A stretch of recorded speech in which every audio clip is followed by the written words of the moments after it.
They called them steel coffins. Once the hatch was sealed, the outside world ceased to exist. Every man inside knew his odds, not of victory but of survival. 3 out of 10 would live. The rest would vanish beneath the waves, swallowed by silence, crushed by pressure, or suffocated in darkness where no one could hear them scream. And yet, they volunteered. They smiled for the cameras, signed their names, and stepped into the metal tombs that would soon carry them into eternity. They believed they could outsmart death, that bravery could bend the laws of fate. But beneath the propaganda and the flags, there was only truth. They weren't hunters of the deep. They were already marked as prey. Stay with us, because this is not just another story about war. This is the story of men who fought the sea itself. At the outbreak of World War II, submarine service carried an aura of mystery and prestige. To the public, these men were heroes of a new kind of warfare, silent, unseen, deadly. In Germany, they were called the Wolves of the Atlantic, daring hunters who could choke Britain's lifeline to America. In the United States, they were the Silent Service, a brotherhood fighting beneath the waves, striking where the enemy least expected. And in Japan, they were hailed as the guardians of the empire's farthest waters. Posters showed smiling faces, clean uniforms, triumphant returns. Newspapers called them the elite of the seas. But what those posters didn't show were the mildew-covered walls, the suffocating heat, and the slow realization that each patrol could be their last. For the men who descended beneath the waves, life became a blur of diesel fumes, sweat, and fear. Each creak of the hull was a reminder of the ocean's crushing weight. Each sonar ping above was the sound of death, echoing closer. By the end of the war, reality had stripped away the illusion. The German U-boat fleet would lose 75% of its men. The Japanese submariners nearly wiped out. Even in the United States, where victory was celebrated, 22% of submariners never came home. Behind every photo of a returning crew, hundreds more were missing, lost in the deep, unmarked, unremembered. This is where our story begins. Inside the claustrophobic heart of the steel coffins, where courage met fear, and where survival itself became the only mission. Once the hatch closed, the outside world dissolved. There was no sky, no horizon, only the steel shell, the hum of engines, and the stale air that thickened with every breath. Inside the submarine, life was measured not in days or hours, but in how long the crew could endure before the air, the nerves, or the machinery gave out. The narrow corridors felt less like hallways and more like veins running through a living creature.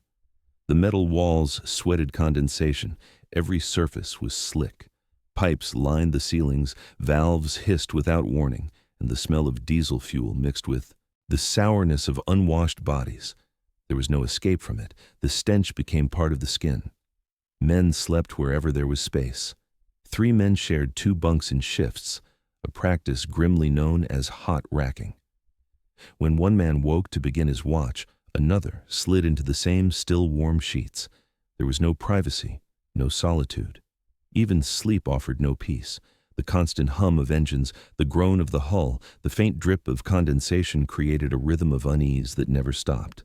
Some men said they could hear the sea whispering through the steel. Fresh food ran out within days. Bread turned green with mold, potatoes sprouted in the damp heat. The crew learned to eat canned rations that tasted of metal and exhaustion. Coffee was the only comfort, bitter and lukewarm. It was rationed carefully, a sacred ritual that broke the monotony of fear. Showers were a luxury no one expected. Fresh water was reserved for drinking and the engines. Men stayed unwashed for weeks, their uniforms stiff with salt and sweat. Some rubbed themselves with diesel-soaked rags just to kill the smell. Others simply stopped noticing. The human body adjusted to filth because it had no choice. The air itself was an enemy. As oxygen dwindled and carbon dioxide rose, breathing became a struggle. Men grew dizzy, irritable, and sluggish. Headaches were constant. In some U-boats, the atmosphere grew so thick that sailors described it as breathing through a wet towel. The tension hung in the air just as heavy as the heat. Tempers flared over small things, a spilled cup, a missed turn of the valve. But no one dared shout. Sound traveled too easily, and silence was their only defense. The submarine was more than a weapon. It was a prison that could kill its crew without the enemy ever firing a shot. A single spark in the battery room could ignite the hydrogen gas and turn the vessel into a fireball. Salt water leaking onto the lead-acid batteries produced chlorine gas, a green cloud that seared the lungs and blinded the eyes. When that happened, the only hope was to surface, if they were lucky enough not to be detected. Every sound mattered. The ping of sonar, the whine of machinery, even a dropped wrench could mean discovery. Men moved with the caution of ghosts. When the order for silent running came, the boat transformed. Engines cut off, fans stopped, conversations ended. Only the sound of breathing remained. The silence was unbearable. Time stretched and twisted, every second dragging into eternity. To the outside world, submarine duty looked heroic. To those inside, it was purgatory. They lived without sunlight, without color, without space to dream. The days blurred together, indistinguishable and endless. Some sailors carved small notches into the walls to mark the passage of time.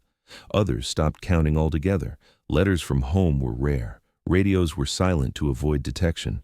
For weeks or months, a submarine existed as its own world, a metal coffin drifting through black water. Loneliness became a living thing, pressing against the mind like the weight of the sea above. In German U-boats, conditions were the harshest. Ventilation was poor, and the stench of fuel clung to everything. Officers and crew slept side by side, separated only by rank on paper. The youngest sailors, barely 19, often broke down during long patrols, whispering prayers into the dark. In American submarines, life was marginally better. There were ice machines, slightly more space, even the luxury of fresh bread for the first week. But the claustrophobia was the same. Every man knew that one mistake, one leak, one unlucky sonar sweep could end them all. Japanese submariners faced their own nightmare. Their training emphasized loyalty over survival. Missions were often one way. Many crews never expected to return. Some submarines carried experimental weapons or fuel systems so unstable that explosions were common before they even reached the enemy. Yet, the propaganda films still showed smiling faces, proud salutes, and songs about honor beneath the waves. Fear was constant, but so was routine. Every few hours, the crew rotated through their stations. Navigation, engines, torpedo maintenance, radio checks, it all continued, no matter the exhaustion. To stop was to die. Every man clung to the rhythm of duty because it was the only thing holding back madness. One sailor later wrote in his journal, "There are no nights or days down here, only hours of waiting, waiting for orders, waiting for noise, waiting for the sea to decide our fate." The submarine breathed with them, moaning and flexing under pressure as if alive. At deep depths, the hull creaked like the groan of a dying beast. Each sound was a reminder of how fragile they truly were, men suspended in a metal shell between life and oblivion. One night, during a patrol in the North Atlantic, a German U-boat suffered a power failure. The lights went out, plunging the crew into pitch blackness. The engines stalled. The air turned still. In that moment, every man could hear the slow tick of his heartbeat. Minutes felt like hours until the emergency lights flickered on again, a weak red glow that painted every face with fear. No one spoke. They didn't need to. Every man had seen what death would look like if the lights had never returned. Life inside a submarine during World War II was a paradox, endless waiting followed by seconds of chaos.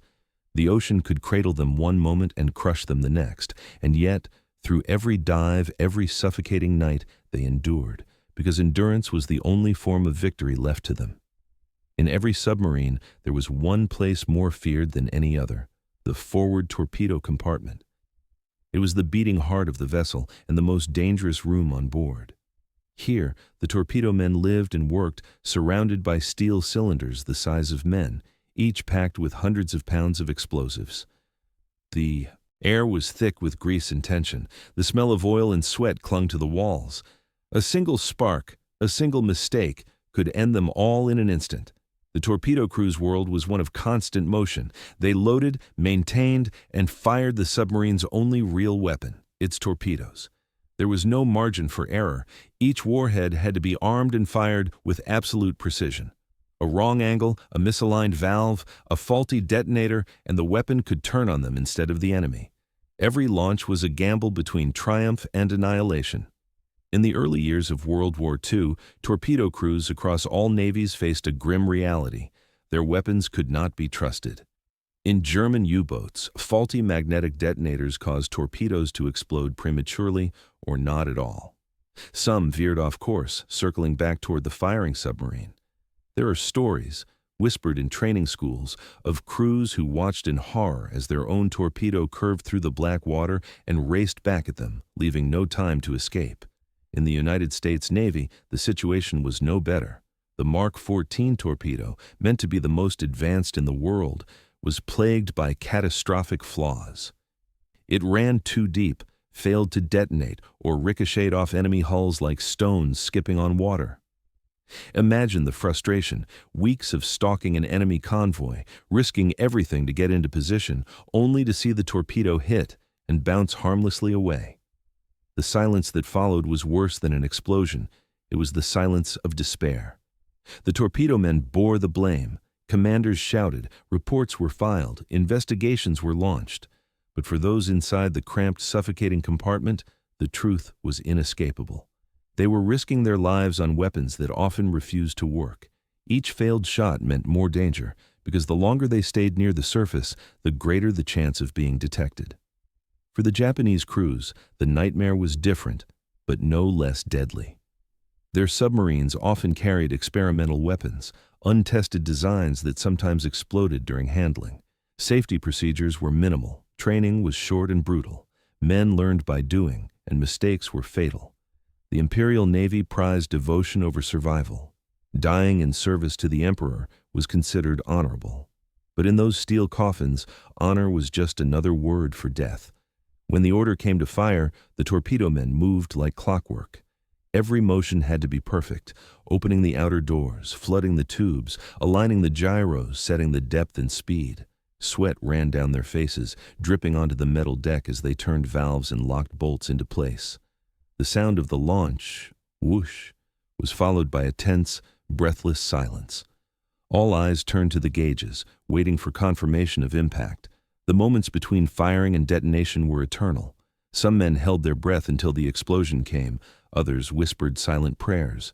But when the torpedoes failed, when the explosion never came, the silence was broken by something worse, the sound of sonar. A sharp metallic ping echoing through the hull meant that the enemy had found them. Within minutes, depth charges would follow.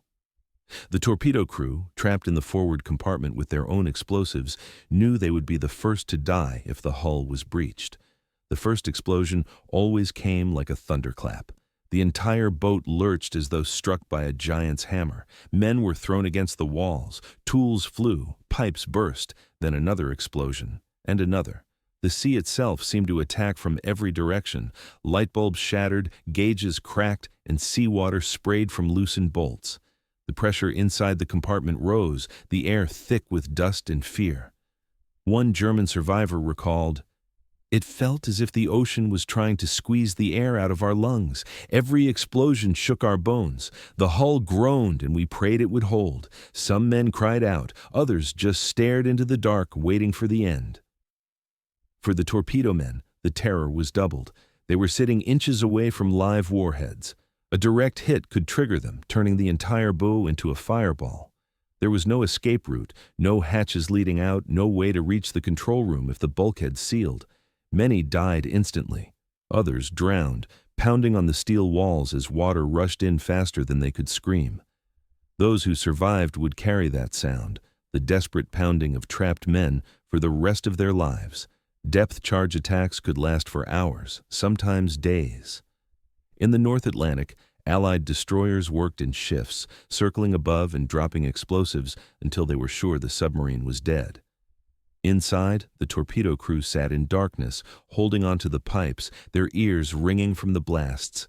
Each explosion felt closer than the last, the air filled with smoke, sweat, and prayers. Time lost all meaning. To endure this required more than courage. It required faith in the machine and in one another. The torpedo men formed bonds unlike any other. They shared the same danger, the same suffocating space, the same haunting silence between the explosions. They became brothers not through glory, but through fear. One American torpedo man later said, "We didn't talk about dying. We just knew it was part of the job. You learned to laugh at it because if you didn't, it would eat you alive." But laughter was rare. More often, there was only exhaustion. The human body was not meant to live in constant tension, waiting for death to come from above or within.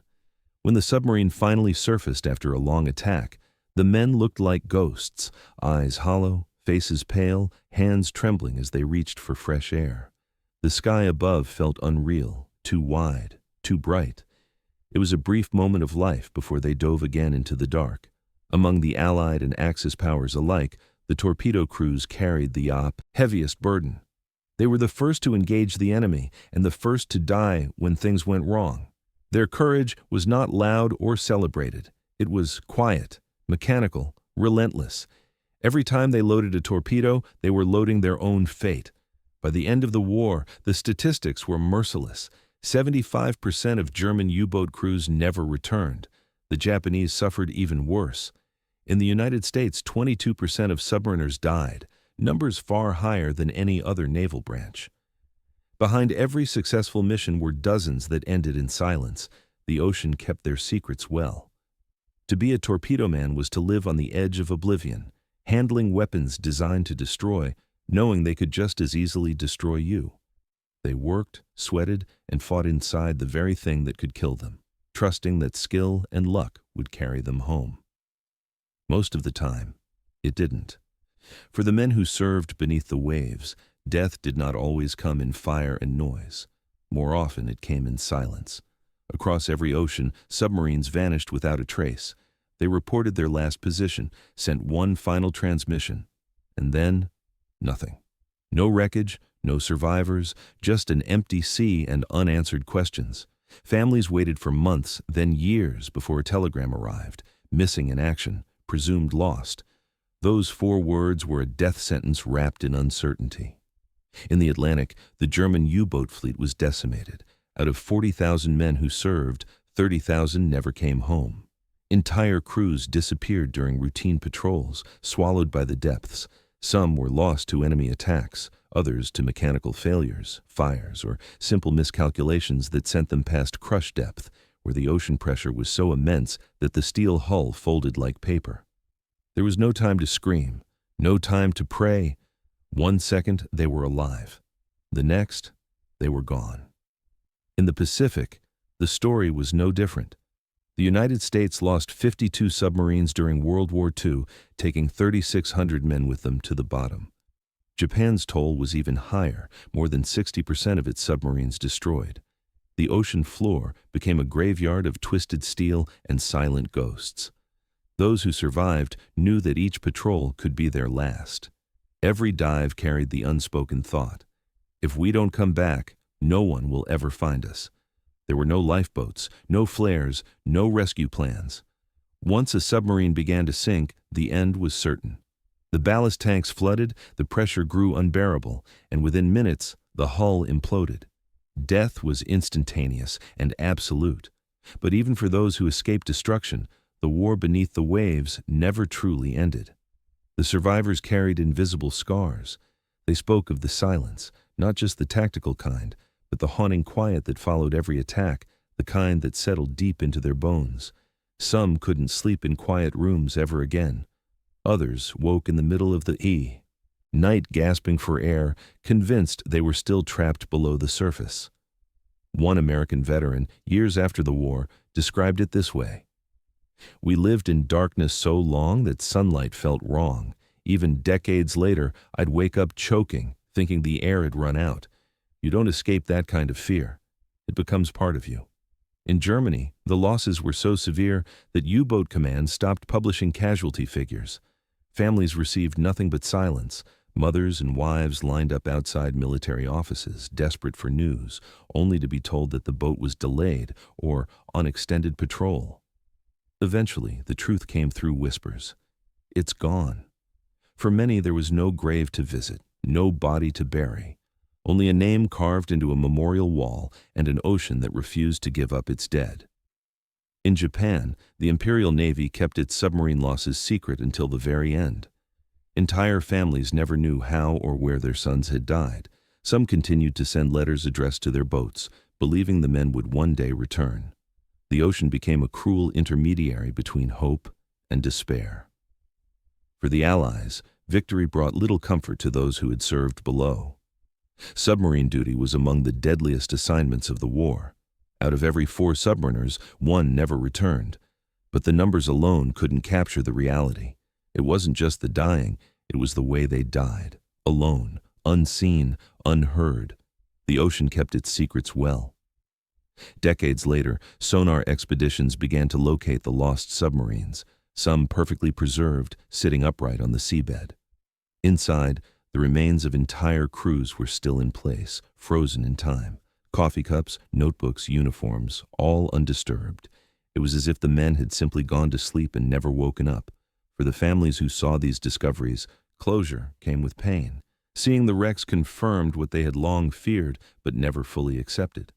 The ocean had become both tomb and memorial, holding on to their loved ones with cold indifference.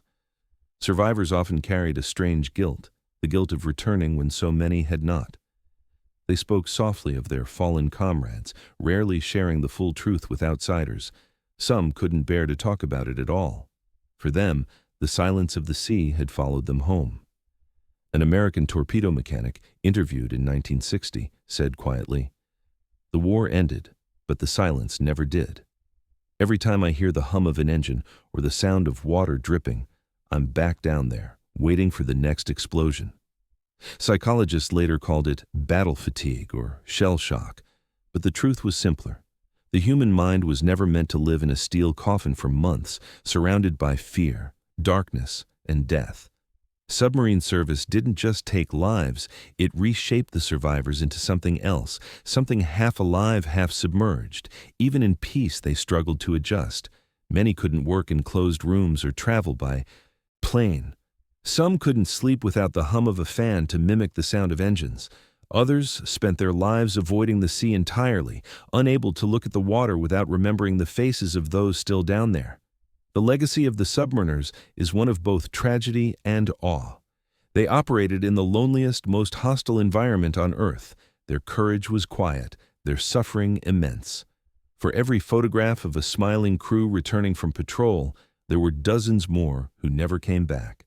The propaganda had promised glory. What they found was silence. And that silence endures. Beneath the waves of the Atlantic and the Pacific lie thousands of submarines, still intact, still sealed, still waiting. Each one a monument to the men who faced the impossible and paid the ultimate price. The war ended. The world moved on. But the ocean never forgets. In war, numbers often tell stories the living cannot. They strip away the emotion, the faces, and the names, leaving behind cold arithmetic. But sometimes those numbers speak louder than any words. For the submariners of World War II, the statistics are merciless. In Germany, 75% of U-boat crews were killed. Out of 40,000 men, 30,000 never returned. In Japan, nearly 3 out of 4 submariners perished, many of them on missions that were doomed from the start. In the United States, 22% of submariners were lost, the highest casualty rate of any branch of the American Navy. No other service in the war faced odds this brutal. Pilots could bail out, soldiers could retreat, sailors on surface ships could abandon deck. But for submariners, there was no escape. Once the sea turned against them, death was absolute. Behind every statistic lies a face, a story, a family waiting for a letter that would never come. The numbers don't show the trembling hands of a sailor writing his last note home, or the mother waiting by the radio, hoping to hear her son's voice.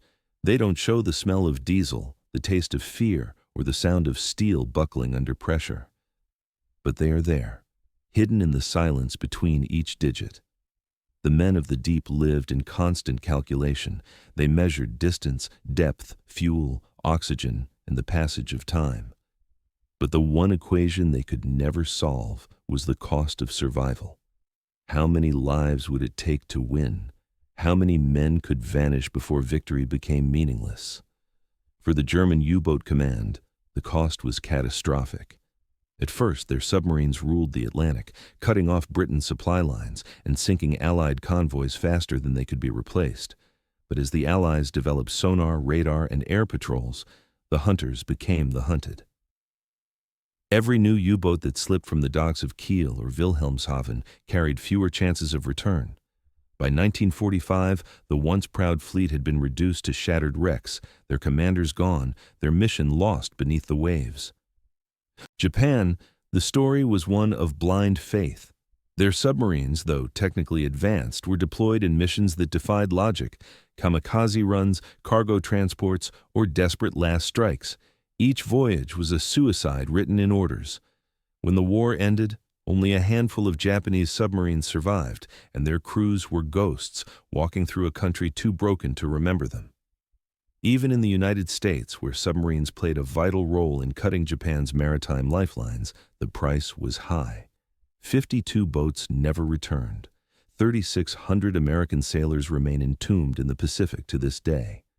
Their names are carved into marble walls, their coordinates marked only by ocean currents and memory. It is easy, decades later, to read these figures in a textbook and move on. But to truly understand them, you must imagine what they represent: the sound of a final sonar ping, the pressure of crushing depth, the last breath of air before the sea fills your lungs.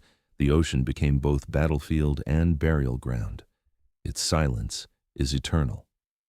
For historians, the statistics reveal the scale of sacrifice. For those who lived it, they reveal something deeper: the unbearable endurance of the human spirit. These men did not fight for medals or recognition.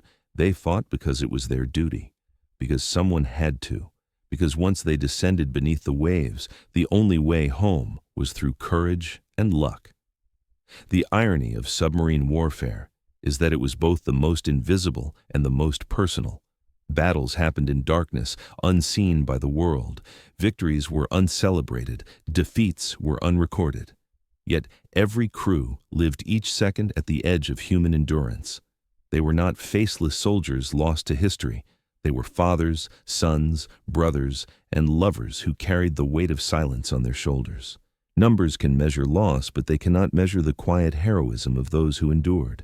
They cannot measure the fear that hardened into resolve, the despair that turned into duty.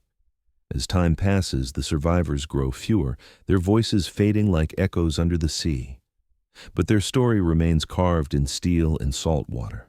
It is written in the rusting hulls lying on the ocean floor, each one a monument to courage and the cruel simplicity of war's arithmetic.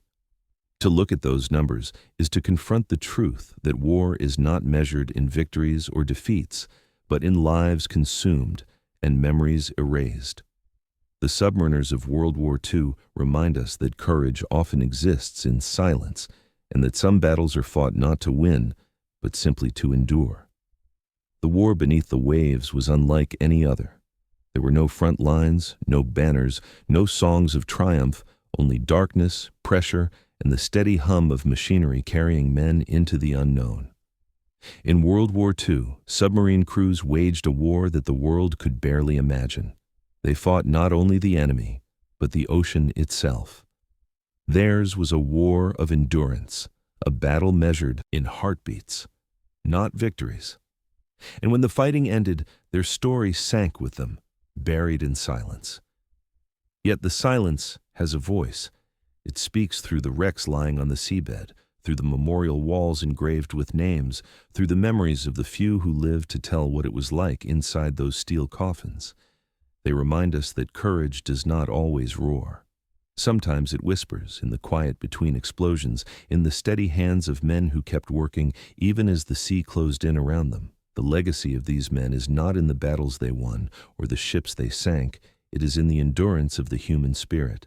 In the face of terror, they found routine. In the presence of death, they found purpose. And in the vast loneliness of the deep, they found each other.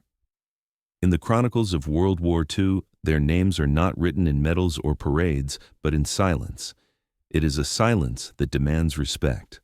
A silence that reminds us that every victory comes with a cost. and that the true measure of heroism is not how loudly one fights, but how quietly one endures. Today, thousands of submarines still lie at the bottom of the oceans. Some are German, some American, some Japanese. But down there, beneath the waves, the flags no longer matter. The sea has made them equal. Each hull, each rivet, each rusted nameplate tells the same story of bravery, fear, and sacrifice. And as we remember World War II today, may we remember the price of peace. May we honor those who vanished beneath the surface, whose courage was unseen but unbroken. Because their story is not only about war, it is about what it means to be human. If you believe their voices deserve to be heard, type one word in the comments below: peace. For in that single word lies everything they fought for: freedom, memory, and the fragile hope that the world above the waves will never forget those who died beneath them.